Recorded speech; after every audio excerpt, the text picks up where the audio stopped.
These guys are ridiculous. These guys are ridiculous. Now, how about them damn Celtics? And we are back with another episode of How About Them Celtics. Sam and I are here recording on Monday, July 29th. Sam's back from Greece. Oop, I just dropped my phone. I'm back from the Cape. We're back in a rhythm here. We'll get rocking. Sam, how you doing? Welcome back. Yeah. Have you home? Yes. I'm doing pretty good because the show sheet that we have today for July 30th, as you're listening to this, not bad. Actual stuff. Not Actual bad. content. Like pretty lengthy. So I'm pretty excited that we have some substance to talk about. Happy to be back in my room, and I think we're going to have a good show. We've got some Olympic stuff. We have some miscellaneous around the league rumors, things like that. Then we'll have the rat list. So stay tuned for all of that. Make sure you leave a like and subscribe to the channel. We're coming at you with daily stuff. So if you're bored and you want Celtic stuff in the summer, we have your back. We're here every day on YouTube. How was Greece, though? I know you mentioned the cats and stuff, but It's like, hot, dude. It's just it looked fun, though. It looked fun, though. It was good. It yeah, looked like it was you fun. got Come like on. a actual insight to what it's so funny. So Greece was fun. Yeah. I'm happy I went. Very happy to spend time with my girlfriend more than anything because we're both busy people. Me less so right now, but in season, Jack can attest. Two of us are very busy. Don't have a lot of time. But yeah, it was fun because there's just I'll say this: the water. I'm saying nothing by just like I'm just rambling, but the water over there is crazy clear. Like you I can heard. see your feet in the ocean. And I don't like the beach. Like I'm not a beach person. I'm not going to the beach here. It was all right over there. I was gonna say I went to the beach as well. Can confirm, did not see my feet in the Cannot ocean. see your feet. Did not see my feet in the ocean. Yeah, Greece was probably a bit nicer than the Cape. I had fun. Obviously, it was with my family, so it's like it's not comparable in that sense. But I can imagine it's probably pretty sick. How are the flights? How long is the flight to Greece? So the flight back, we'll talk about this later. Oh no, the flight back was 10 hours. The flight there is 8 hours. 10-hour flight's a pain in Jesus. Just wait. That does not sound wait. fun. Anyways, stick around for the end. Yeah. Bitch. We'll jump into actual Celtic stuff. So we talked about this for a video on the channel today. Obviously, Jayson Tatum did not play in the Team USA Olympic debut against Serbia. But Steve Kerr did confirm that he will be playing on Wednesday. So tomorrow, as you're listening to this, against South Sudan. About the game, Steve Kerr said, I went with the combinations that made sense. That was for tonight. He handled it well. He made his, he'll make his mark. He added, I felt like an idiot not playing him in a 40-minute game. You can't play more than 10, which like you can, but whatever. I mean, like you could say, I don't like to play more than 10, but you can't say you can't play more. You just can't do it. He also said, Jayson will play. Talking about Wednesday's game. I'm not going to answer your next question, which is if he plays, who doesn't, but we're going to need him. And part of this job for me is keeping everybody engaged and ready because my experience with this is crazy. Stuff happens. And then D. White also talked about Tatum. He said he's good. He's in good spirits. He's obviously a hell of a player, and we got a great group of guys on the team, so he'll be all right. This was from Adam Himmelsbach's article for the Boston Globe. He's over there, as is Gary Washburn, both for the Globe. So most of our coverage is going to be from them. Shout out those guys. Go read their articles on the bostonglobe.com. But I was very mad in the video we posted yesterday about Tatum not playing, and I stand on that. But I feel like my anger is being misconstrued, so I wanted to clarify something. I saw a lot of people on Twitter tweet about like, oh, Celtics fans are mad, but they don't understand like it's a basketball game. Like just because they're the better player doesn't mean they shouldn't play. And yes, I wholeheartedly agree with that. I think that's why Derrick White and Jrue Holiday make a ton of sense because they can fit in so seamlessly with these stars. That's not my point. My point is, I still don't think it was rational to sit Jayson Tatum. And if the argument you're going to make is it's about fit, why the fuck is Joel Embiid on the floor? Because he's clearly not a good fit with how they're playing. Sucks. Like, so that, like, you can't have both. We can't do both. That doesn't make any sense to me. So that's why I was mad. I was mad because he didn't play when he should have been playing, not because I don't understand the concept of fit and stuff. And he is one of the better players in the team, so he should be playing, point blank, period. Like that is my whole thing. I also saw an interesting, I don't know if you want to call it a point or a tidbit or whatever, but Matt Moore of Action Network, Hardwood Paroxysm, is that how you say it? I don't know how you say it, but I know who you're you know who I'm talking about. He was tweeting about the Celtics. And he said Tatum thing's really fascinating because I believe the decision not to play him makes a lot of sense and it's not personal. It's more about dynamics of basketball synergy. B, the reaction to Tatum not playing like the finals proves Tatum is underrated overall. Agree. Also said something that I thought was interesting was he tweeted, every single Celtics fan listening to Tatum's accomplishments is absolutely correct. That his accomplishments put him, quote, worthy of minutes versus Serbia. It just also misses the point of how basketball is played. The problem is, of course, there's no way to take that approach and play Embiid, which is exactly my point. And then someone was like, Celtics fans think they're the main character, blah, blah, blah. And then he made the point of, he's like, no, Celtics fans cry because everything's always muted. People say they're champions, and then, yeah, they deserve credit, even though there's injuries. Tatum's awesome. Yeah, he's a great player, not top 5, but still. And he said Celtics are always getting 4 out of 5 stars, which I also think is true. It's just like Brian Robb had a good tweet about it too. He was like, the Celtics fans are about to be one of the most motivated championship teams in NBA history, just because no matter what they do, they can't seem to grasp it. Henry also sent me a TikTok yesterday that said, cheer for me on the Celtics. Then people just throwing tomatoes because no one likes to see the Celtics win. But I just don't think there's an excuse for Tatum not playing. I get Steve Kerr's rationale because I suppose in the world, like, he is similar to KD and LeBron in the sense that like he is a ball dominant wing who is having a cold stretch from deep, so he's not as effective as a catch and shoot guy right now. That guy's been cold for 3 years. I know. Let's not call it 3 years. Let But me make a more accurate one while you talk. I want to amend this to make sure we're not beating him up too bad. What do you mean from 3? I'm gonna see how long I think Tatum's been cold from 3 for. It just depends on the threes. I mean, he was 35, but he shot 37.6 this year. He shot cold in the playoffs if you want to, obviously, which is what's the freshest in all of our minds. But like, he also averaged 10 rebounds and 6 assists in the playoffs. So it's like, I'm just talking about threes. I know. I'm saying. I'm My point is, part of 3 years. He also had his second most efficient season ever this year. So my point is he should have played, and that is where I'll end it. Yeah, I mean, I think he should have played. It's just funny to me how many people were really fucking mad about this. Like, I don't know. I'm like in the weeds with you, Jack. Like, we're diehards. We watch every game. Like, I mean, now it's sort of like pseudo jobs for us, but like even beforehand, like we were watching all 82. We were watching all the playoff games, staying up on the West Coast, like paying attention. I don't give a fuck about the Olympics. Like, happy to come on here and talk about it after watching the games because it's part of what we do. But like, as a consumer, like, I don't care. This like isn't fun basketball to me. Like, the United States is supposed to win. Now, the competition is as great as it's ever been because there's so many more players playing all around the world. Like, that South Sudan game that they almost lost a couple weeks or last week, whatever, like, proves that like this team isn't perfect. Like, there are other basketball players all around the world that can play. But at the same time, I think my dad put it really well. I was talking to him about it. He's like, it just feels like everybody treats it like an exhibition. Like, it doesn't feel like there are real stakes. There's stakes if they fail, but it doesn't feel like if they win. It's similar to like the Celtics, except like I don't feel like a connection to it, so I don't feel the pressure. But like, it does not feel like there is a real thing at stake. It's just like, oh yeah, they're gonna win. There's no story if they win. Do you know what I mean? I get it from that perspective, but that I don't think that's fair to say it's like an exhibition game. I feel like it's just because they're so good, which is like, I get it from that perspective. That's part of it.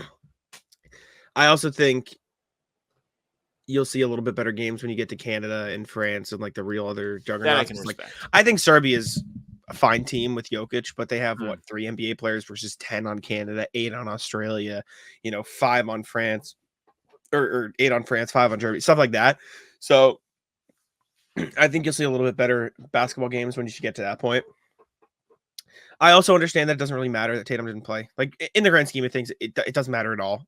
I just think it was a dumb coaching decision to not play Jayson Tatum. Like, that doesn't make sense. Him not playing means something. I just don't. I'm surprised how many people are really fucking mad. Like, I think it's dumb. Can understand, especially from Tatum's perspective. Like, he was playing in all the pre-games, the whatever preliminary games. Starting, call it. Yeah.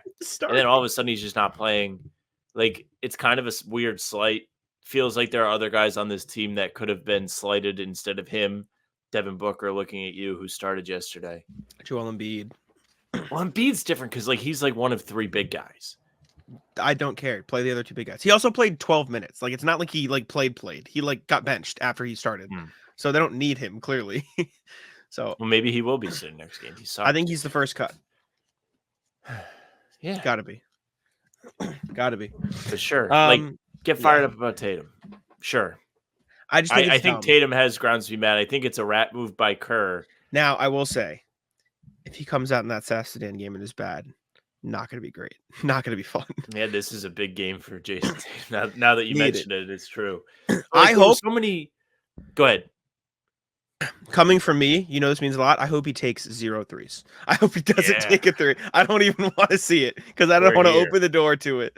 But anyways, it's funny. I tweeted about the Jay King tweet where he was like, "I can't imagine why Steve Kerr would have sat Tatum," and I just tweeted like that billion-point blowout they had in March, and the arguments that were happening in my replies were fucking crazy. Like, all right, people, it's not that deep. This was a shit post.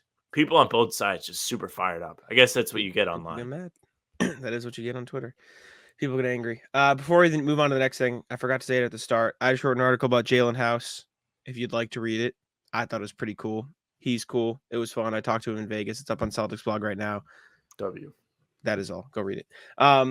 Also, I didn't put this on the sheet, but I wanted to do it, and I didn't want to tell you about it. Sam, there are 12 players playing in the Olympics who have played for the Celtics before, and I need you to name them. Now, let me give you a little context here.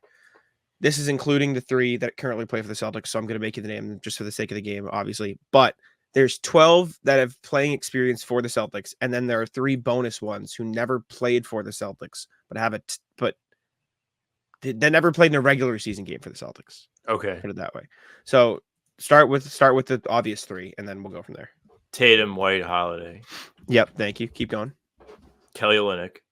Yep. O'Shea dropped out, so not him, but he would have played. Yep, not on this list though. Tremont Waters. Yep, Puerto Rico. Tice. Yep, Germany. Now we're getting to the tough part. Unless I'm blatantly like forgetting. Is Poirier on the French team? No, he's not. No, he's not. You know on the French team. Yabusele is. You know all of these names, by the way. I know all of these names. Yeah, I probably should. Minus the bonus ones. The bonus ones might be tough, but that's why they're the bonus ones. Schroeder. Mm-hmm. Germany, yep. I'm at 8, so I got 4 more. Yes. Baines is not in. No. Okay. Just cover my bases. I gotta think of other countries. Mm-hmm. I Am have missing the countries. Any Canadian guys? 1, yeah. That's no good. I have the countries too, if you want. Like, not it's that's a clue, but it's go ahead. Yeah. Give me the country. So you're missing Spain, Germany, Canada, France. 4 guys, 4 different countries. Canada, another German guy. Mm-hmm. Spain, Canada, Germany, France. Yep. Spain, Canada, Germany, France. So there's 3 on Juancho. Yep, Spain. That's the one Spanish guy. Yep. Canada. So yep, 4 on USA. I'm just filling air while you think. 4 on USA. There's 1 on Spain that Sam named already, Juancho. There's 3 on Germany. Sam has named Schroeder and Tice so far. There's 1 other on Germany. There's 2 on Canada. Kelly Olynyk, who's the team captain. Excuse me, and 1 other. And then there's 2 on France. Gershon Yabusele and 1 other who Sam has yet to name. And then 1 on Puerto Rico, which is Tremont Waters. And then we'll get to the bonus ones after you get these. So bad. Excuse me. You know all these names. I have another clue if you'd like it. Okay, go ahead. I'm going to need to double check, but I'm fairly certain. Let me double check this one. And then it'll be a really good clue. Oh, is Delano Banton on the Canadian team? He's not, no. None of these 3 players played a full season with the Celtics. None of these. Okay. None of these 3. That's a good clue. I think that's a really good clue. I'm surprised. Fournier's on France. Bad. Fournier's on Very France. Bad. Yep. So now I have Canada and Germany. Canada and Germany. Yep. Mm-hmm. Fuck is on Germany? That's the one I'm like. Yeah. So So bad. one, let me double check my words here before I speak, just so I can make sure I'm correct. One was within the last 5 years. PrizePicks is America's #1 daily fantasy sports app with over 5 million active members. PrizePicks is the easiest and most exciting way to play daily fantasy sports. Unlike other apps on PrizePicks, it's just you against the numbers. All you do is pick more or less on 2 to 6 player stat projections and watch the winnings roll in.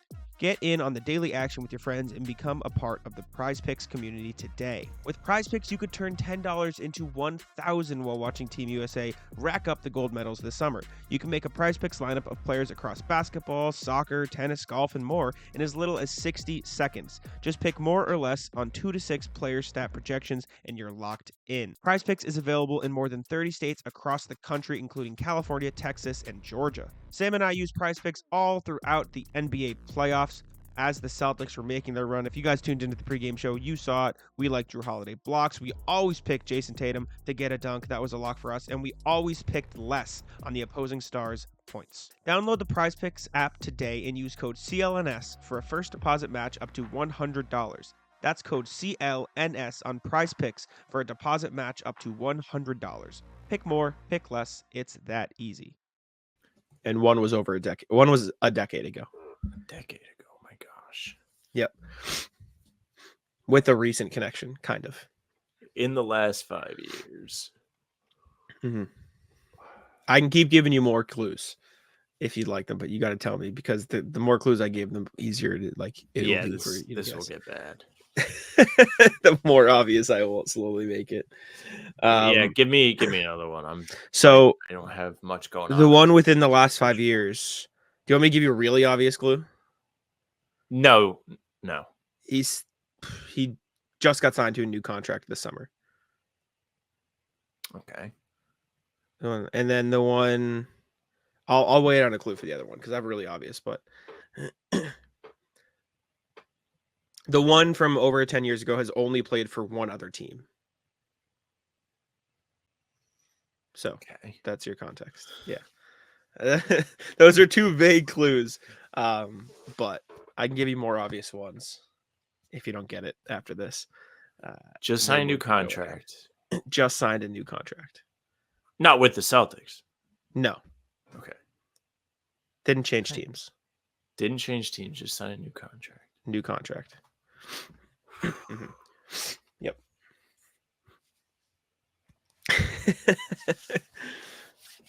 I hope audio listeners are screaming at their thing like it's this person. Yeah, I hope so too. I'm just like bouncing, like I'm trying to bounce around like from different teams. East team. East team. The recent one. The one who played for only one other team from a decade ago is on a West team.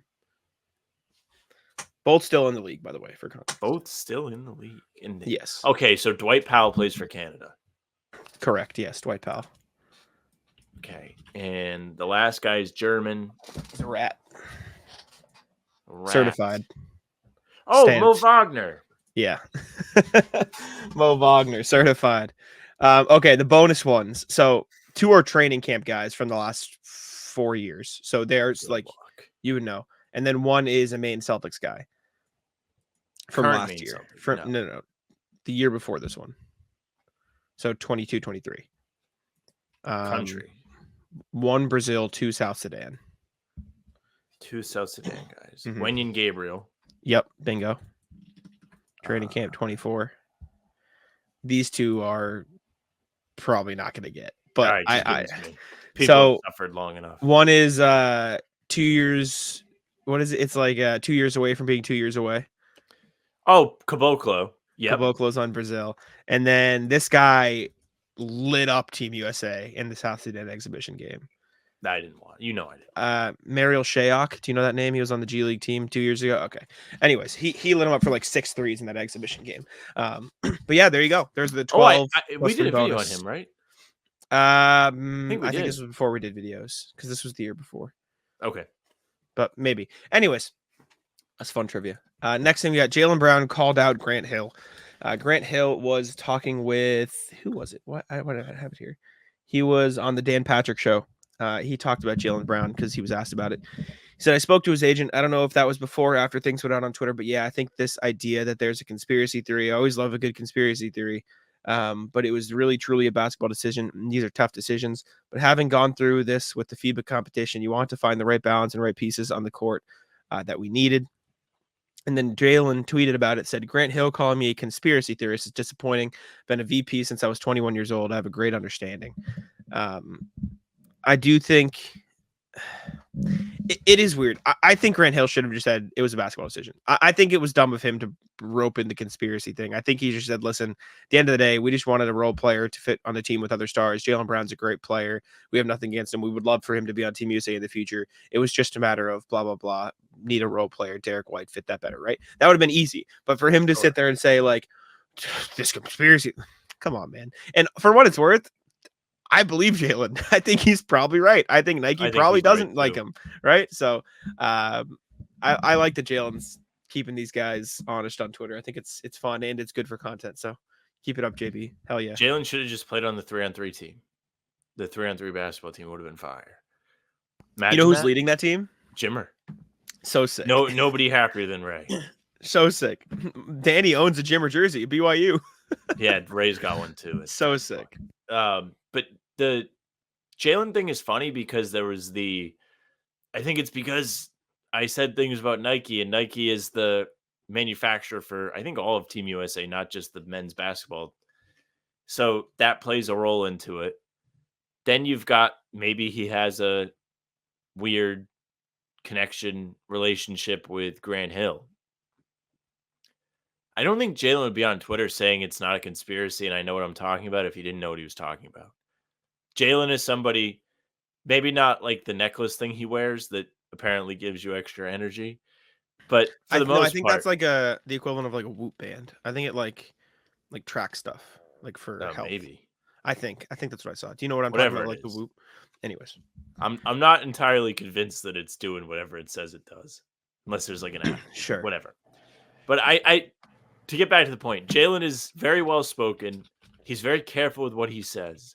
I doubt that he's publicly coming out being like, I think there is a fucking out on me, without knowing what he's talking about. I would also love to know what Jaylen Brown actually has to say about Grant Hill. Saying it's disappointing. I wonder what he says to like his brother, like when he talks about this. I wonder how many MFs come out talking about Grant Hill. I don't know if I don't think he had anything wrong with Grant Hill right before this. Well, that's what I mean. But like with, for this post to go up, I wonder, as he's typing this out, he's probably like, this motherfucker, man. Whatever he's got to say, I bet that is part of it. Yeah, like what the hell, bro? Yeah, just odd. Next thing, Jrue Holiday and Derrick White spoke about things, just the Serbia game. It was in that MMO's Box article. Again, go check out his coverage at the Boston Globe. Jrue Holiday spoke about playing with the stars. Said that's just reaping the benefits of playing with Steph, who they're locking into. KD, LeBron, AD, Joel. You just have to guard them, and I'm just kind of open in the corner. I was just playing my game, honestly. Make plays for other people. Make plays for myself. Most of the time, make plays for other people by cutting, screening, things like that. Jrue Holiday said Derrick White said this was just another Jrue Holiday masterpiece. Holiday spoke highly of White as well, said he's done that the whole year. Last one here, but it feels like he fit in like usual. The way he plays is amazing. And then Derrick White talked about playing with the guys as well, said it makes it easy for me and Jrue. We just try to go out there and do what we do and try to help us impact winning wherever we can or whenever we can. I know we got a lot of talented guys on the team. And you really did just feel that in that Serbia game. Like, did you watch the Serbia game? I did. Like, Derrick and Jrue were just doing everything. Like, Derrick White was like the primary ball handler for stretches of the game. Like, they just kind of played their games, meshed really well. And that's why you have guys like that on the team. They're shapeshifters. It's great. I wrote about it for the Pacers fan-sided site 2 years ago. I'm like, I think these guys could steal Tyrese Halliburton's spot on the team. This is exactly why. And so to see it come to fruition is like very sick. Yeah, Holiday and White have been unbelievably primed for a situation like this by playing for the Celtics. They do a tremendous job of doing whatever the team asks about them or from them. Can't speak, man. I'm rusty. In any given day. And with Team USA, they are perfect fits. Holiday playing defense, White playing defense, both of them being able to shoot threes. Obviously, White didn't have a big scoring day, but he posted numbers on defense. He had 3 stocks. I think Holiday had 2, but Holiday had all the points. He had a tremendous scoring game, made some great passes. They just look like they've been playing this kind of basketball all season. And to be honest with you, the Celtics have a great representation of the kind of talent that Team USA has. It's not the same. People probably say it's crazy. But think about it. Think about the depth that the Celtics played with. Think about how many guys are just kind of interchangeable where, oh, that guy's on the bench. Okay, well, Jrue Holiday can kind of take on more of an offensive role. Oh, yeah, he ended up with 20 tonight. No big surprise. Well, with Team USA, you have more offensive flexibility because players like White and Holiday are on the team. And those are 15, 20 point per game scorers in the playoffs. Like, that's no joke. And they do it by being low usage guys and not needing the ball in their hands. Perfect stuff. And I saw people, just to tie it all back, saying that's one of the reasons why Tatum isn't playing. I saw somebody literally say, not that they were right, but like Tatum doesn't play because he holds the ball too much. Like that's why Kerr sat him. And I don't think that that is a good reason to sit Jayson Tatum. I don't think that makes him a bad player. But you can see it like, how many times have we come on here and complained about like the final shot where it's just like, watch the clock, watch the clock, watch the clock, watch the clock. Okay, now I'll dribble. It's true. I do think Tatum is capable of not playing that way, though, and I think you saw it a lot more this year. And like you said, I don't think that's an And in the excuse for not playing preliminaries. Tatum. Exactly, yeah. So I don't know. Like Jrue Holiday consistently got more shots than Tatum in the prelims, and it was fine. Like it didn't matter. But whatever. It is what it is. Also, doubling back quickly, we don't have to make this another thing. I just saw something on Twitter I thought was interesting. We were just talking about Nike and stuff being the official partners, and I don't know if you saw this, but again, I just saw it on Twitter. Apparently, Adidas used to be the official like Olympics Team USA thing, and in 2012, they they were the thing. Sorry, I'm like pulling this up and losing my words. 2012 Olympics in London, Adidas was the sponsor, but Nike like scammed their way into the limelight almost. Let me put this on the screen to explain. So this Twitter thread's from Jeremy Kuo. And it says in 2012, Adidas secured the title sponsorship of the Olympics for $150 million and thought they would overshadow Nike, but Nike used strategy to outperform them, etc. So Nike got it, or excuse me, Adidas got the sponsorship, official sportswear partner. So Nike had like restrictions, so they couldn't use the term London Olympics or even like the rings or anything like that. So instead, in their marketing campaign, they used different Londons. They did like London, Ohio. They did like London Plaza. Like they found all these different things called London, like London Gym, London Field, London, Ohio, London, Nigeria, London Town, Jamaica, stuff like that. And like promoted or like got the hype up for the Olympics and stuff like that without actually using London. And so everyone just like assumed that they, you know what I'm saying? Like assumed that they were the sponsor when it was really Adidas because they had these all the like London signs that wasn't actually London. Also, athletes were allowed to pick their footwear. And so Nike sponsored 400 Olympians with the same yellow Nikes. And so even though Adidas was the official the clothing, Nike had all the shoes, basically just like scammed. And they also couldn't use athletes, so they used like teenagers and stuff, and like this whole campaign. And then by the end of the whatever, like it was just everyone just like assumed Nike was the sponsor and not Adidas. I just thought it was interesting. It's very random and completely irrelevant to like Celtic stuff, but I just thought it was cool. So weird. It's quite the story. Entertaining. It's funny, like from a marketing perspective, how well they just swooped in. Like even finding all the Londons around the world is such a cool way to do it Wild. because the Olympics is literally a global event. So finding all the different places called London and kind of making a video about it, very creative way to get the buzz out. Adidas got clapped.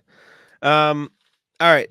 Game Time is an authorized ticket marketplace of Major League Baseball, which makes getting tickets faster and easier. Prices on the Game Time app actually go down the closer it gets to first pitch. I remember my dad taking me to Fenway Park as a kid, getting to watch David Ortiz and Dustin Pedroia sitting in the Green Monster and taking in all there is to love about the iconic ballpark. With killer last-minute deals, all-in prices, views from your seat, and their lowest price guarantee, Game Time takes the guesswork out of buying MLB tickets. Taking a look at my Game Time app right now, I see plenty of great deals to watch my favorite sports teams and my favorite tickets to Noah Khan. You guys know that's my favorite artist. I even used it while in Las Vegas for Summer League to get tickets to a women's basketball game.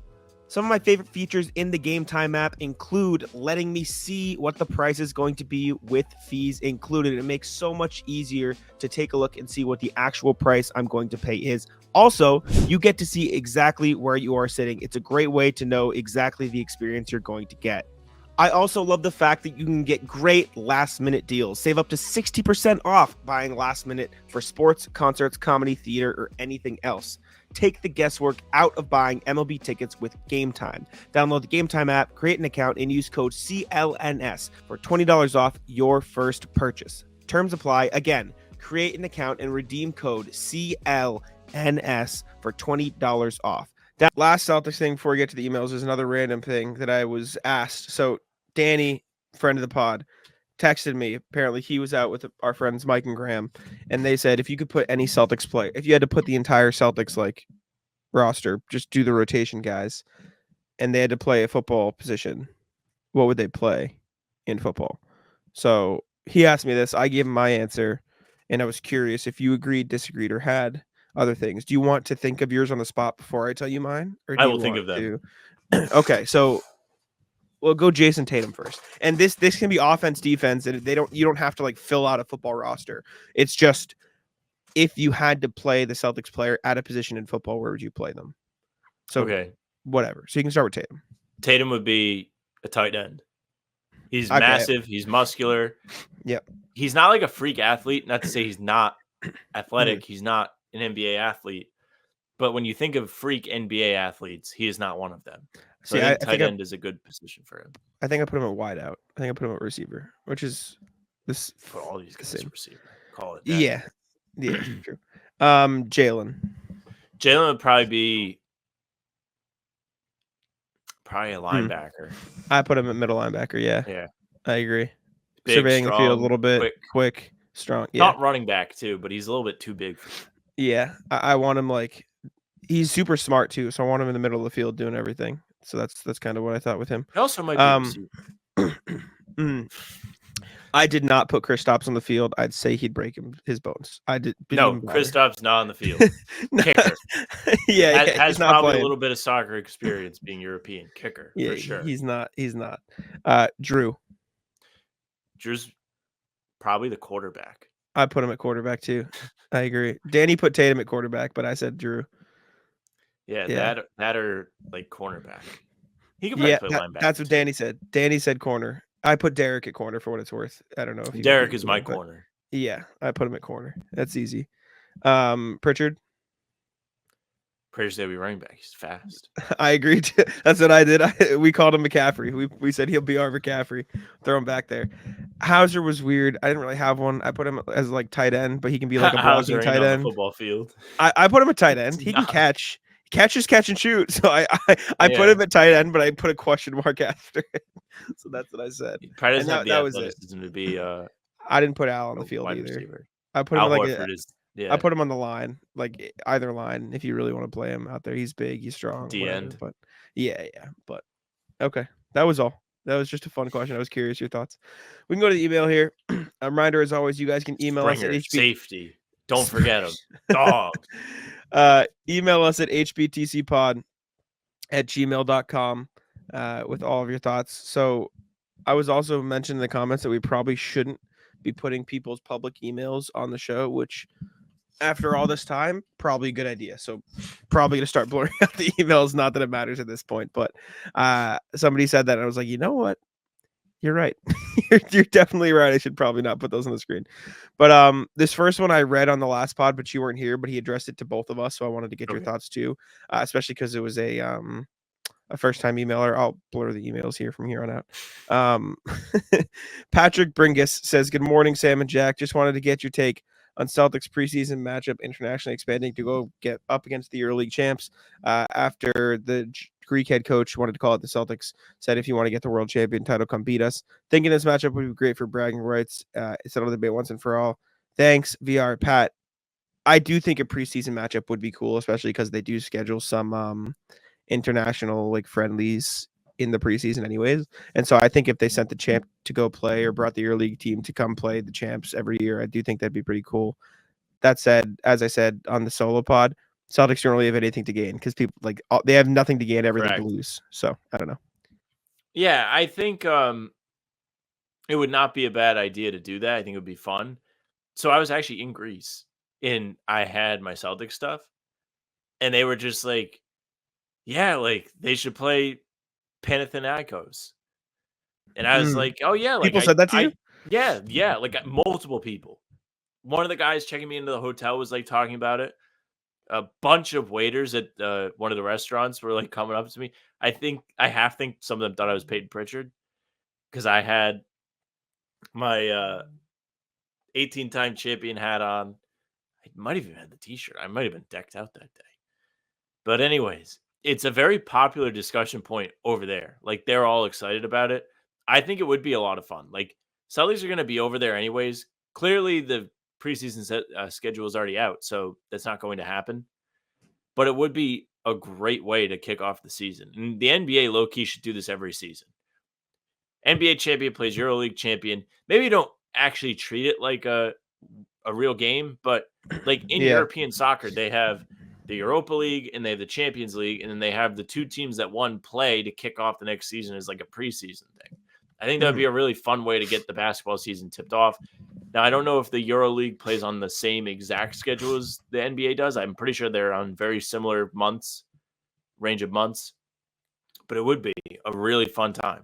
I'm in. I will say though, the only problem is if you do that and say, but if they say the winner's the world champ, then you're gonna have Australian NBL be like, well, what about this? You're gonna have Chinese league be like, what about this? You know what I'm saying? But like you can't get into the weeds like that. That's where it gets like meh. So I like the idea. I don't know if it'll happen though, because I also don't think the NBA has anything to gain from that realistically. I think they do. Anyways, I mean, from the perspective, it's a good way to like make the game global. Like they love. I mean, you could say the NBA has nothing to gain from playing in Abu Dhabi, but no. I mean, from the perspective of if they win, well, no shit, you're supposed to win. If you lose, look at these frauds. You know what I'm saying? It's just lame. Last email from RJ. Time for summer sandwiches. Thank you, RJ. Hey, folks, time for some off-season filler, and nothing hits the spot and fills you up like a good sandwich. Okay, also, for what it's worth, some of the emails don't have the emails like here. So I haven't been showing everyone's email. It's just certain ones. So I will blur the ones that are there. I don't know why some of them show up and some of them don't. But anyways. RJ, I think, emails us so much that he's become a contact. In our email. Yeah, that makes sense. Hey, folks, time for some off-season filler. Nothing hits the spot. And fills you up like a good sandwich. It's the return of RJ's best sandwich list, starting with one that got discussed a bit during the playoffs. We didn't get to go to Culver's. I'm very sorry. Culver's pork loin sandwich. First, go find a Culver's, depending on where you are. It might be a bit of a drive, possibly even a flight. They are adjacent to several NBA Eastern Conference cities, including Milwaukee, Chicago, Cleveland, Indy, Charlotte, Atlanta, and Sam's second favorite franchise, the Pistons. If you travel to future finals, Culver's has you covered for a lot of games against the Jazz, Nuggets, Timberwolves, and all three Texas teams. Order the pork loin sandwich with mayo, mustard, ketchup, pickle, no lettuce. Tomato and onion are optional, but I take a pass. Get an order of their crinkle cut fries and a soda. Get some ketchup or mayo to dip your fries and sandwich in. You go find a table or a booth.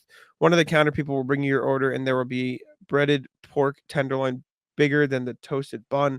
Enjoy it, and when you're done, go up to the corner and order your dessert, a helping of frozen custard. Do not order the frozen custard with your sandwich, as that is a rookie mistake, unless you like your frozen custard a little melted. I want to look this up. I want to look up what the sandwich looks like. I'm a visual guy. Let's see. I'm fucking starving. This does look good. It does. It just looks like a chicken sandwich with pork. that my God. It is a big sandwich. Look at this. Look at that. My God. Fries look good. For a fast food place, those look pretty good. These look good too. The crinkle cut. Out on the crinkle cuts, man. Oh, you're an idiot. Soggy. That's an L. That's such an L. What? Where do you get your crinkle cuts? That sounds like a problem with your establishment. When you think of French fries, like think of all the places you can get fries from. You get crinkle cuts. You get Five Guys fries. You get McDonald's Five Guys fries are mid. You don't like Five Guys fries? Bro, if you're complaining about them being soggy and then saying, no, get Five Guys, you're like the most Five Guys are greasy. contradictory. Different. It is. You're just contradicting yourself at this point. No, brother. there's a difference between like greasy and like I imagine crinkle cuts being like. You know what it is? I always had fucking crinkle cuts like in school lunch. Yeah, that's just unfair to the crinkle cut fry. But even like Raising Cane's, I don't care for those. You got to get the right crispy crinkle cuts, and they're fine. You're just not getting the right ones. Next one, Working Girls Cafe breakfast melt. Working Girls Cafe was a block from my job of 9 years with Yellow Pages and a fair number of mornings. I would stop there for their number 2 bagel, except I swapped out the bagel for sourdough toast. Sandwich was dead simple and absolutely delicious. Ham, egg, Swiss cheese, all microwaved together, which was the magic touch. Sliced tomato with a healthy application of butter. I wouldn't eat it until I got to work, where it had both cooled just enough and the juices from the sandwich had softened up the toast to make it sublime. If you come out to San Francisco for the finals, you might not be too far from it, depending on what hotel you stay at. I don't think we're going to be in San Francisco for the finals anytime soon, but let me look this up. The W here, that tomato will change your breakfast sandwich. Every day when I get my sandwich, tomato on the sandwich. It's a must. Tomato's good. I can't find a picture because I think this is too specific, obviously. Well, I think this is Working Girls in San Francisco. That does look like a quality sandwich. I don't know if it's the breakfast, but still looks yummy. Last sandwich from RJ. The Reuben. Like the lox and cream cheese bagel, go to a deli for this one, but preferably one with an eat-in section. The sandwich looks deceptively simple from an ingredients perspective. Corned beef, sauerkraut, Swiss cheese, and Thousand Island dressing served on toasted rye bread. But how thick is the corned beef sliced? How sour is the sauerkraut? What is the proper ratio of meat, kraut, cheese, and dressing? And most importantly, what sort of rye bread are you using? Save yourself the stress and go to have a trained professional make it for you. It can be a little sloppy tomatoes, so keep the napkins handy. To tie this back to the Celtics, however tenuously, what sort of sandwiches do they serve at TD Garden and one of your favorites? Be well. Training camp will get here soon enough. RJ, who has now made himself damn hungry. First and foremost, out on messy food. Especially a sandwich. The whole point of the sandwich is that you don't make a mess. You have the bread to protect your hands. TD Garden sandwiches. Yeah. Okay. I have no idea. What's around there? I've got nothing. You know what? Halftime Pizza has good sandwiches. I've never gotten a sandwich there. Oh, me neither. That pizza is good. They also have good fries. But then how do you know they have good sandwiches? Because Kaylin got she had cheese. I see. It was pretty good. Okay. Yeah, I don't know. I don't know what they serve in TD Garden. At TD Garden, yeah, like I don't think I've ever gotten a sandwich from the media meals, and I haven't eaten a TD Garden like concourse meal in a long time either. I don't have anything in the concourse. I know they have pretty good barbecue. Actually, they have like a barbecue stand there now, which you can probably get a barbecue something sandwich at, which is probably good. They got that little food court now. The hub. Oh yeah, underneath that is good. Yeah, they got some good stuff in there. I don't know what is it called? It's Captain Sullivan's or something Sullivan's Burgers. Really good because they have my family goes to Castle Island every once in a while. I don't know. It's burger counts as a sandwich, right? So I'll go with that. Okay. I also got fought last night. I had to defend it. I was talking with Danny. You actually got fought. No. I was talking with Danny and Mike, and we were talking about sandwiches. And we were talking about chicken first, and they said start, bench, cut, chicken sandwich, chicken nugget, chicken tenders. And I said start the sandwich, bench the nuggets, cut the tenders. I think I agree. But then they said, I'm not sure you can start the sandwich. And I said, you're an idiot. Chicken sandwich is the best sandwich. And then that led to a conversation where they thought I was wrong. And it's the best sandwich. I agree. I would eat a chicken sandwich every single meal for the rest of my life. I did for a long time before I had to stop wasting my money. Chicken sandwich is great. It doesn't miss. And they were like, well, Danny like came back with like, what about the burger? And I said, what about the burger. I love a burger, but like, I don't care for. Oh, I like burgers, but but the issue is you can have a bad burger. It's very rare you get a bad chicken sandwich. that's right. Even if you make one of like the Purdue chicken sandwiches in your own Exactly. house, it's still pretty good. Exactly. You put sauce on it. I feel like you can't play around with sauce as much on a burger. No, I usually mac and cheese burger. Plain, though. Mac and cheeseburger, good. It's good. That falls under your messy category though, which you don't like. That's all right. You're such an ass. All right, let's go to the NBA here. Starting with the Suns signing Tyus Jones. Suns have signed Tyus Jones to a 1-year, $3.3 million contract. I do think it's funny that they're signing him to this contract because Frank Vogel kept asking for a point guard and they said nah, and now they signed a point guard. Actually, they signed 2 point guard because Monte Morris is on the team too. So it's just ironic and signing for them. Whack. He didn't get much money. Great signing for them. Yeah, it doesn't make any sense. I don't get it. He's a damn good player. Spent a year in Washington. He said, well, the that's money dried for up. Me. The money dried up realistically. Right? Like he averaged 12, 3, and 7 on 49, 41 splits. Like money just dried up. He'll be a damn good player in Phoenix though. Yeah. I like that signing for them. I mean, when you're literally starting with nothing, you're going straight to the top. Well, maybe not the top, but that's a very solid signing. Somebody who has good vision, somebody who can distribute the ball on a team with a bunch of guys that need the ball distributed to them. Not to say Durant, Booker can't get their own shots, but it would be nice to have somebody setting the table every once in a while for them. Yeah, I agree. Him and Monte Morris are probably going to fight for that starting spot. I think Tyus is going to get it, but they got 2 quality point guards now, which is good for Phoenix.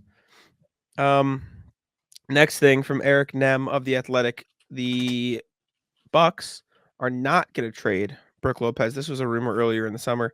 They wanted to play more versatile style of defense, but Eric Nem says, first of all, rumors and chatters are what make the league so interesting and so fun, so people are always going to speculate and talk about it, and I typically don't talk about any of this stuff with the media, but I will say, because Brook is so core with who we are, we have zero intentions of trading Brook. Of course, he has value around the league. That's a credit to him, but we've not engaged in any real conversations about trading Brook. There are teams that have a lot of value and interest in him. It's my job to take calls, receive calls, and have conversations, but Brook, it has been and will continue to be a core of who we are. I think this came from the GM of the Bucks. I'm going to go double check just to like actually get who the quote was from, but I pulled this from Eric Nem. Yeah, this was from John Horst. So this was in this was his comment this past Friday, which I get, and I do think Brook is a good player, and I do think he is part of what makes what they do so effective with Giannis, and allows him to be super versatile. I also don't know how much value they would get. I don't think the value of trading Brook would equal the value of what he brings to Milwaukee, but interesting. They're not trading him, which I guess makes sense.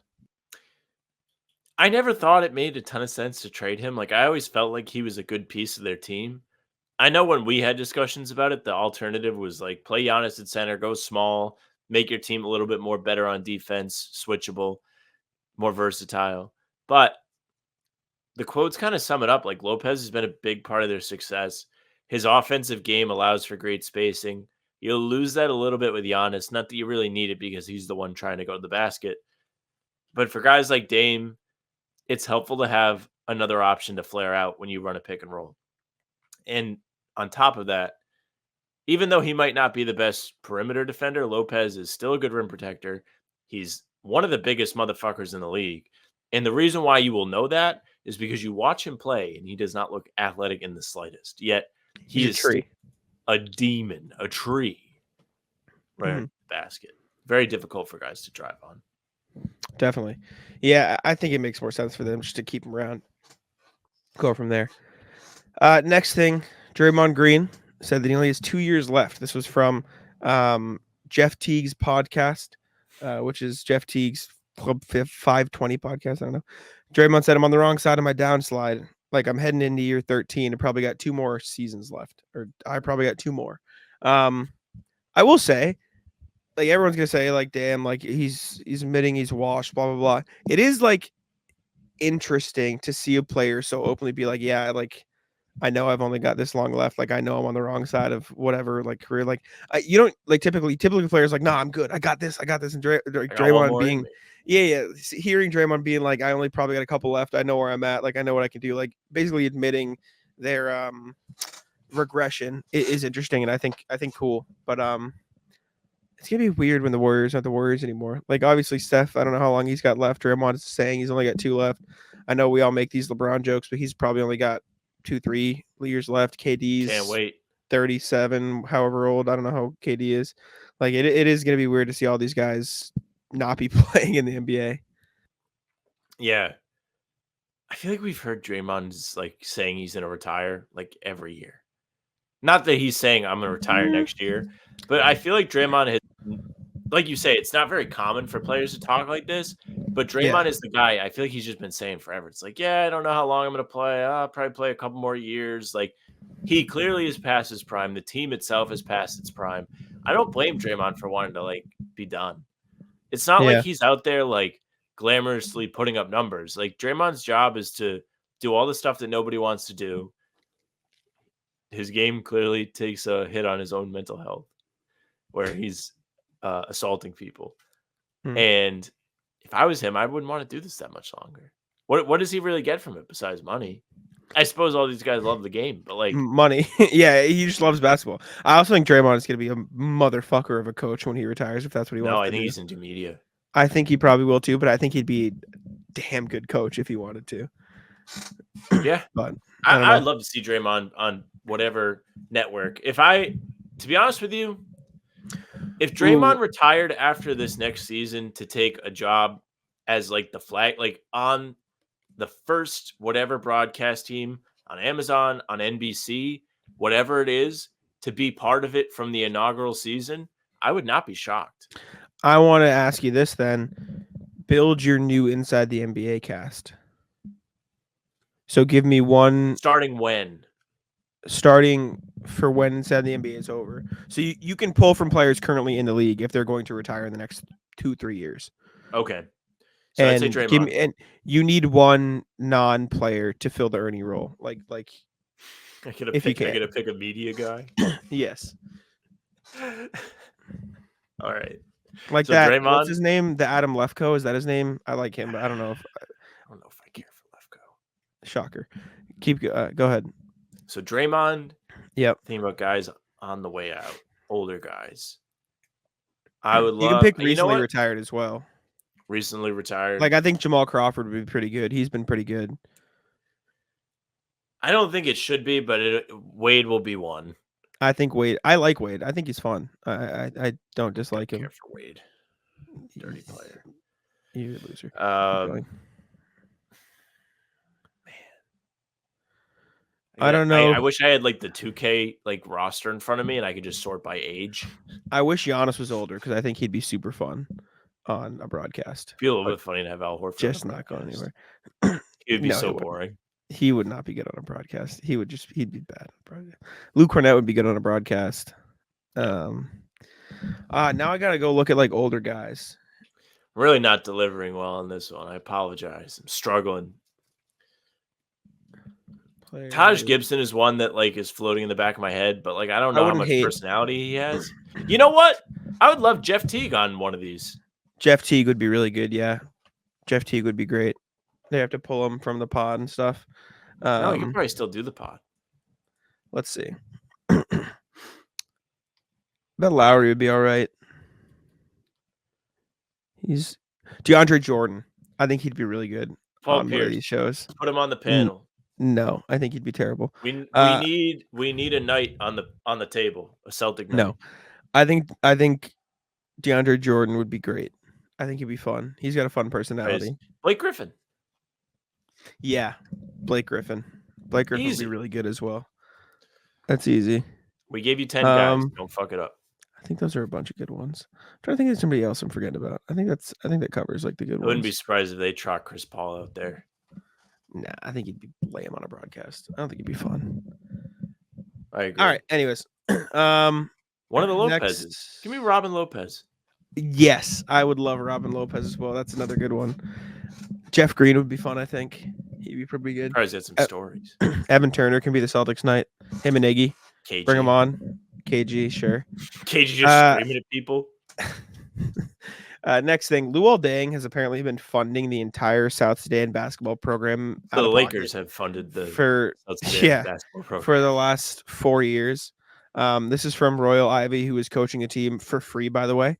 Luol Deng has been funding this thing for 4 years out of his own pocket. He pays for gyms, hotels, plane tickets, everything.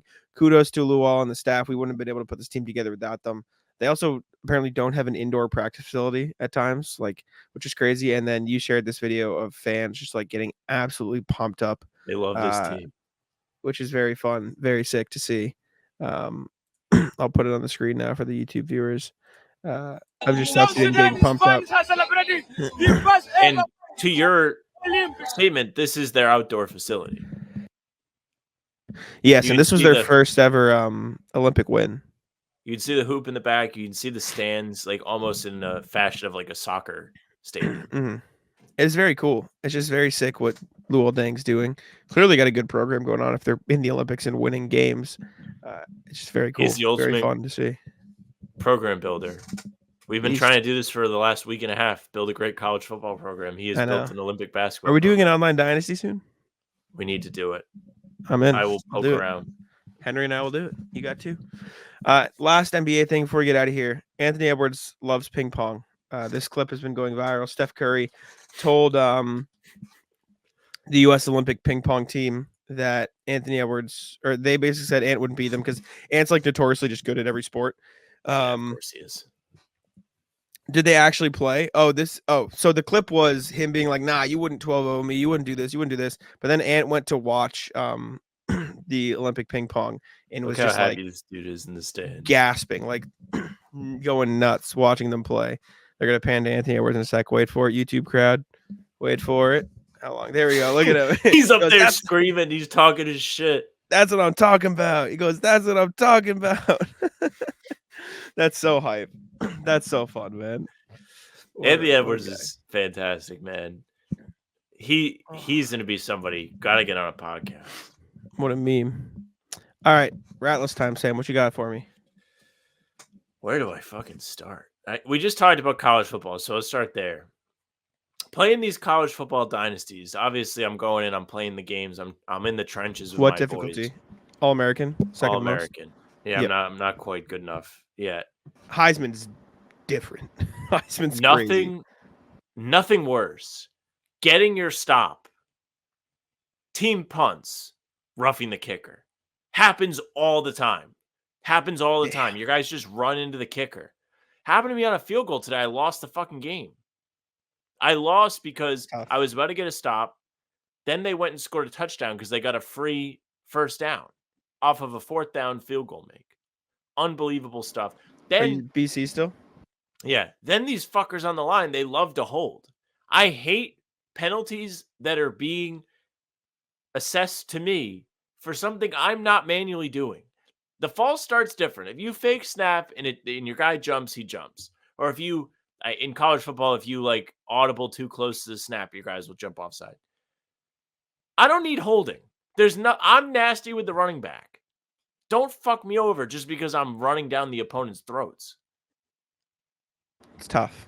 It's bad. I'll also say Ratless the game because they don't call DPI correctly. Like your guy will just get stuck on a defender in the middle of the field That and happened to me glitch, today. and they just Pissed. don't call it DPI. Like if it's gonna happen, at least call it DPI because then you fuck up the whole play because he just gets caught randomly or I get sacked. Also, I'm playing Road to Glory right now. I redshirted my whole freshman season. I'm starting at Kennesaw State now for my redshirt freshman season. If you don't play for one of the top 5 programs in the league, you have less than 2 seconds to throw the football. It is impossible to play quarterback. It's just impossible. Even in my dynasty, I was playing as Colorado State for a while. I'm as UMass now too. I'm like 4 years deep. My O-line's all 80 plus, and I'm still getting no time. It doesn't make any sense. Like make it make sense. I specifically scouted and recruited O-linemen, so I'd have depth. My Colorado State team, I have 90s on the O-line, and I'm still getting cooked in 2 seconds. It doesn't make any fucking sense. And the worst part is I have a scrambling quarterback, so I want to get to the edge. My guy's dropping back in beneath, and the edge rusher's just going out. Go fucking block him, fat ass. What are we doing? It doesn't make any sense. Like I've lost oh my my God. voice a little bit playing this game. Pain in the ass. The emotion that it brings out of me, both good and bad. unmatched. I think I get more mad at MLB Ridiculous. though. If I give up a home run, I'm fucking screaming.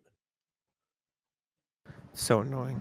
I'll let you keep going because the college football was one of mine as well. So I'll let you go. Rat list. You don't have to deal with this. Rat list people, specifically at work, that'll message you on that Teams, Slack, whatever. Obviously, they want something from you, but they hit you with a, hey, how's your weekend? Like looking to have a chat first. Like just get to the point. Like I know what you are here for. Just rip the Band-Aid off. Like tell me you need my help. You're not slick. Yeah, like I got one today. It was like, hi, how's your weekend? And I was like, good, how was yours? And then they responded. And then they sent what they were there for.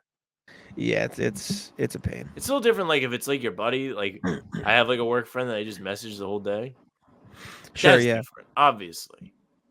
I'll also I don't say need just ask me for my help. Don't there's nothing I hate more in like professional emails or like professional texts or whatever than hate exclamation professionalism. points. Exclamation points. Like Oh, I have some I friends who like use that. I do too. You have to. It's like the kind thing to do. Whatever. It's like exclamation point. And I said, never fucking send me that again. I'm just like, don't do that. Like I have a couple of friends who do it. Yeah. Some people do that. Like I'll have friends from home who text me the exclamation point, and I'll be like, "What the fuck are we doing? Come on, come on. We're not an office setting here. Come on, please." Nothing worse than office talk, man. You don't even know. It's horrible. What else? So how's your flight? How's your flight, Sam? Oh, you want to save it to the end? I don't know what I have. Like I went out this week. You know what? Actually, yeah.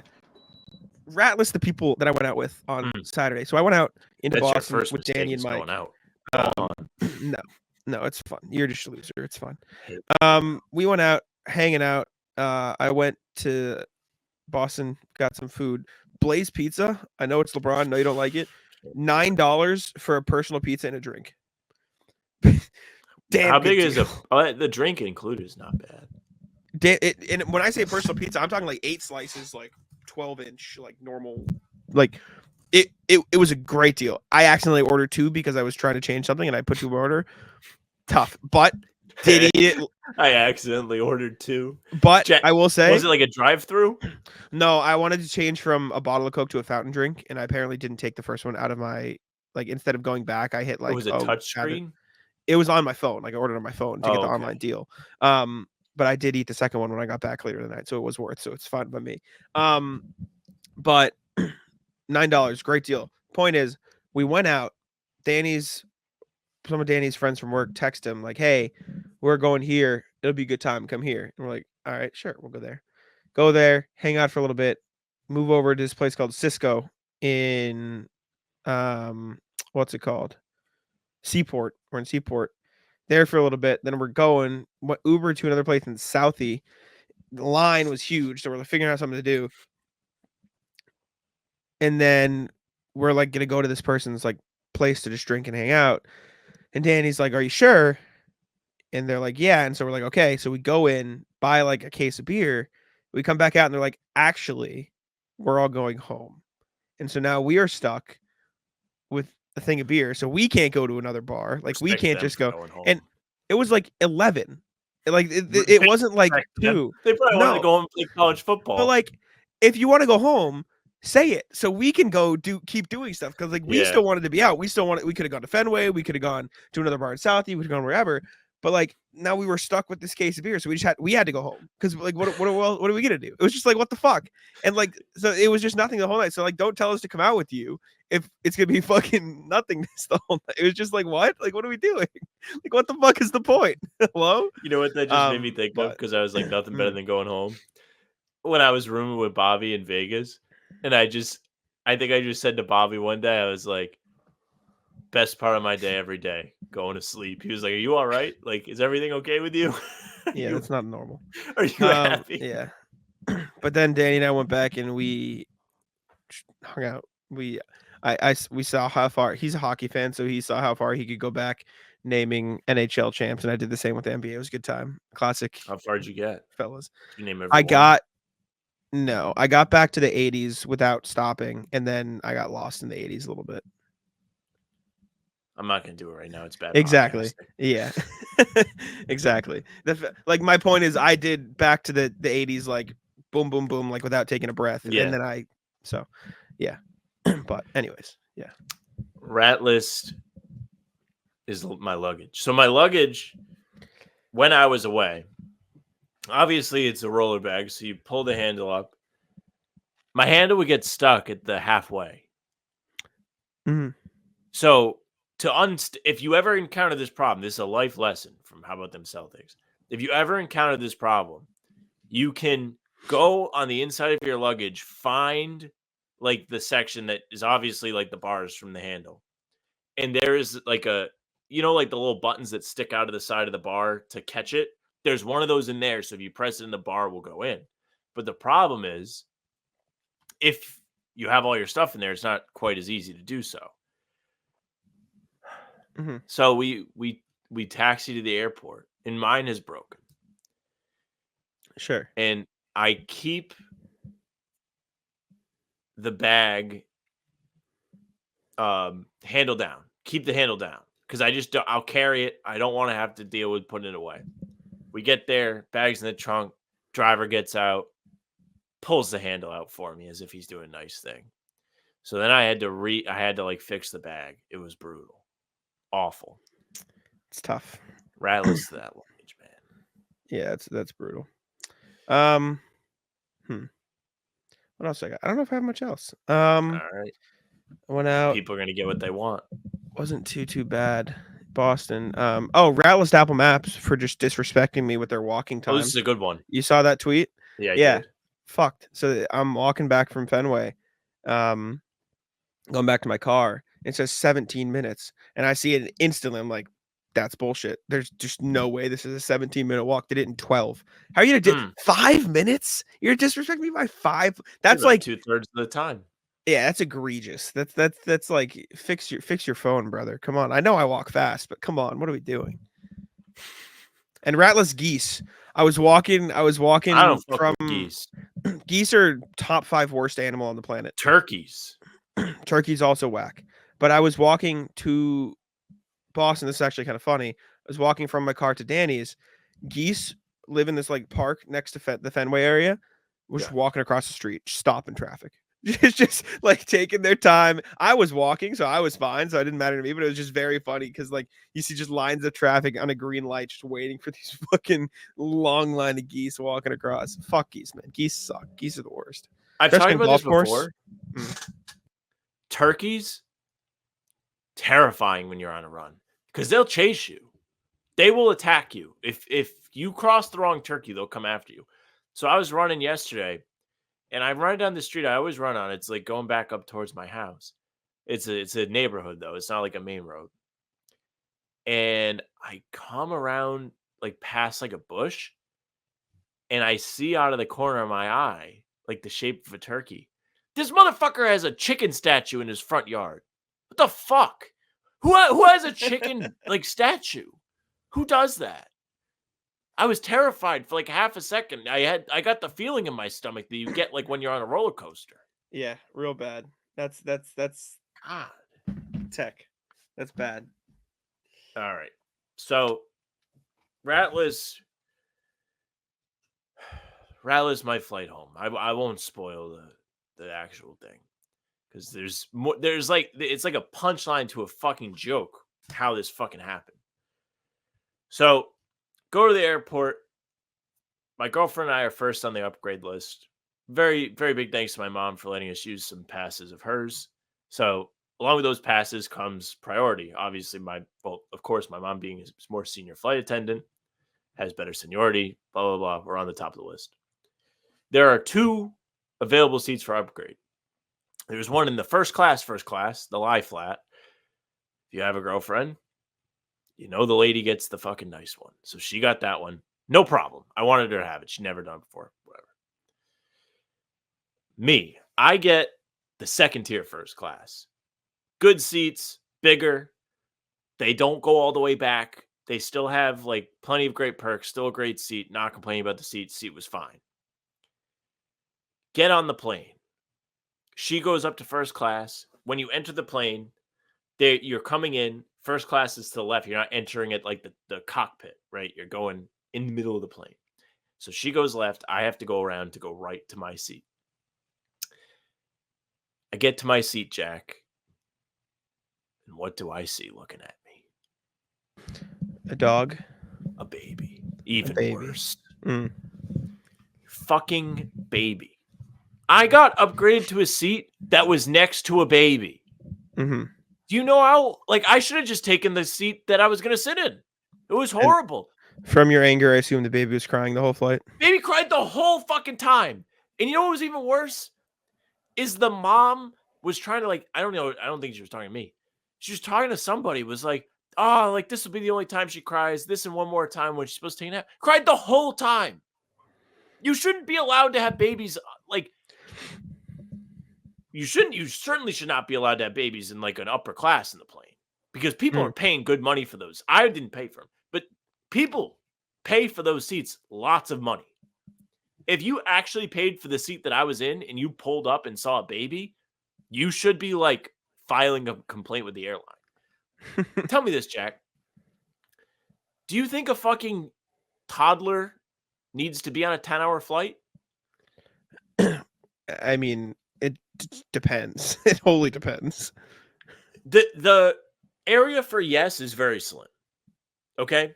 I can understand circumstances where maybe you're bringing the baby to meet part of your family that doesn't live here. If it's family, if you're from Greece, if you're doing that, yes. They were not. They didn't have accents. They didn't have accents. They weren't from Greece. Doesn't mean anything. You can still be Greek and have family in Greece. And you can have family in Greece. They were not Greek people. I'm telling you right now, they weren't. Fine, but they can be American if their parents were born in Greece or blah blah blah. You know what I'm saying? Yes. The only no is like don't take a baby on vacation. Vacation baby is like meh. Unless like that's the only no, but I feel like there's more vacations. Like maybe they just wanted to go to Greece. I feel like that's more likely. Leave the baby with your fucking parents. Your baby will not remember it. Toddler. It's like 2, 3. Wait. Yet. So okay, so like 2. Like not like an infant. Was not an infant, no. Okay, well then was not completely dependent, like didn't need to be breastfed, no. Then we're getting to the territory of let's parent your kid a little better, not to cry at 10 hours at 2 years old.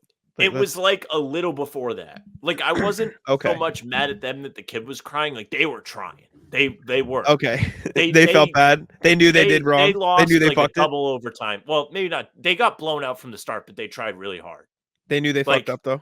You could tell they knew they were. They didn't have a shot. Like, but that baby is not going to remember anything. There is nothing that baby is going to take back with them experience-wise that is worth being on a 10-hour flight. Oh, right. Let's the internet becomes less drastic. 10 hours for that baby is a lifetime on that flight. You didn't think the baby was going to cry? Up in premium select, you got your fucking baby. Give me a fucking break. Tough. Got to put your headphones in. I had headphones. I had Delta gives out very nice headphones that are actually beneficial in that situation. Still didn't help. Tough. It's brutal. What are you gonna do? Can't have babies on the plane. You gotta they should have. If I had a lot of money, I would make an airline adults only. Yeah, that would sell. That's a good idea. And then, or maybe if you're Delta, you make specific flights that include like your family flights. You can't do that. Why you mean you can't do that? Yes, you can. Because then what? Are you gonna fly 2 flights to Dallas every time you need to do it? You do 2 to this. No, you can't cut off. It's not babies only. The flight that you can bring a baby on is just a different flight than the one that is like well-behaved human beings. Nah, then they can't do that. Granted, not all adults act well-behaved on a flight either. Yeah, we'll just hurt their business. Yeah, looking at you, Cam. Fuck you, Cam. I don't know. I don't know if I think that would be good for business. I think people would pay a little extra. You wouldn't pay a little extra to guarantee you would not be next to a baby? No. For 10 hours. I don't care enough. I'll put on my headphones. It is what it is. I'll take the chance. I'm not paying extra. If you're in the comments, tell me if you'd pay extra for that.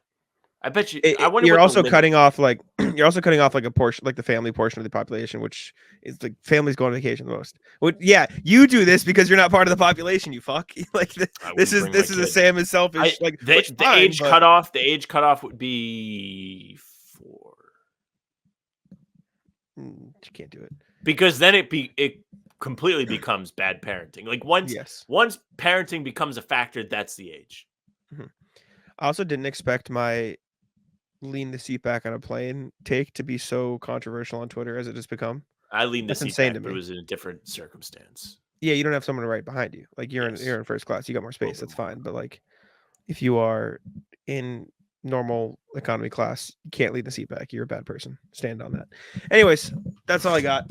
You got anything else? And babies. No, I got nothing else. All righty. In that case, appreciate y'all for tuning in. Make sure to leave a like, subscribe to How About Them Celtics, and I'll let Sam take it out. Hey, thank you very much for listening and watching. Make sure you subscribe to the channel, hit the bell, leave a like.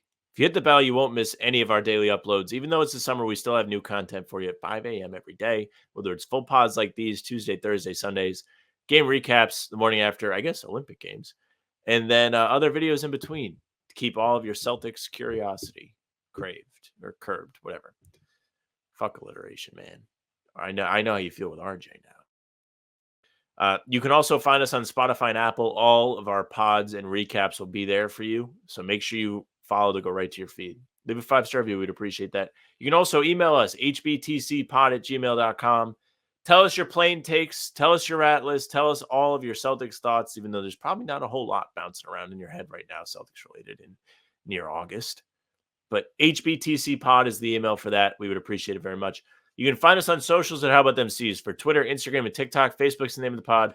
Streams are there. They're on YouTube. They're on Twitter. Jack's Twitter's at JacksMoneNBA. Mine's at Sam LaFrance NBA. That's it for us. Bye.